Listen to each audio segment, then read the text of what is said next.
ఆంధ్రప్రదేశ్ రైతు కూలీ సంఘం రాష్ట్ర ప్రధాన కార్యదర్శి కర్ణాకుల వీరంజన్ మాట్లాడుతున్నాను. ప్రధానంగా జిందాల్ పవర్ ప్లాంట్ ఏదైతే ఉందో 4 జిల్లాల్లో ఉన్నటువంటి 5-6 జిల్లాల నుంచి చెత్త తీసుకొచ్చి ఈ కాకినాడ జిల్లాకు సంబంధించినటువంటి సూరంపాలెంలో కొండ మీద పెడుతున్నారు. అక్కడ జగనన్న కాలనీ కట్టుకుని వేల మంది కాపురాలు ఉంటున్నారు.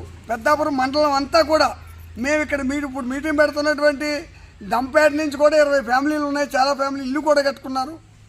మరి అది గతంలో అనపత్తి నియోజకవర్గాన్ని కాపాడడానికి వచ్చింది. అక్కడ ఎమ్మెల్యే మీరు ఇక్కడ ఈ పవర్ ప్లాంట్ పెడితే మొత్తం వేల మంది లక్షల మంది క్యాన్సర్తో చనిపోతారని ముఖ్యమంత్రి మొదలుకుని ముఖ్యమంత్రి గారి దగ్గర నుంచి మొత్తం అందరినీ పట్టుకుని అయినా ఆ పవర్ ప్లాంట్ని అక్కడ ఆఫ్ చేయించాడు. అందుకే ఈవేళ ఇక్కడ అక్కడ దనితే అనపత్తి నియోజకవర్గంలో దనితే వచ్చి ఆనూరులో పడ్డది.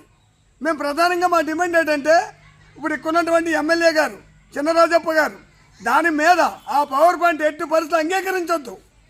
గ్రామ సభ పెట్టకుండా 4 గ్రామాల తీర్మానం లేకుండా అప్పుడే అక్కడ పని మొదలు పెట్టేశారని మేము పిటిషన్ ఇస్తే ఇవాళ రేపు సోమవారం నాడు జాయింట్ కలెక్టర్ గారు ఆనూరు వస్తున్నారు.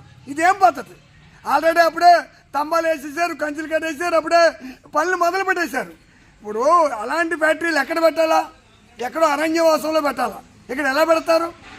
చుట్టూ గ్రామాలు 1 కిలోమీటర్ 2 కిలోమీటర్ల గ్రామాలు ఉన్నాయి. ఆదిక్ష కాలేజీ ఉంది.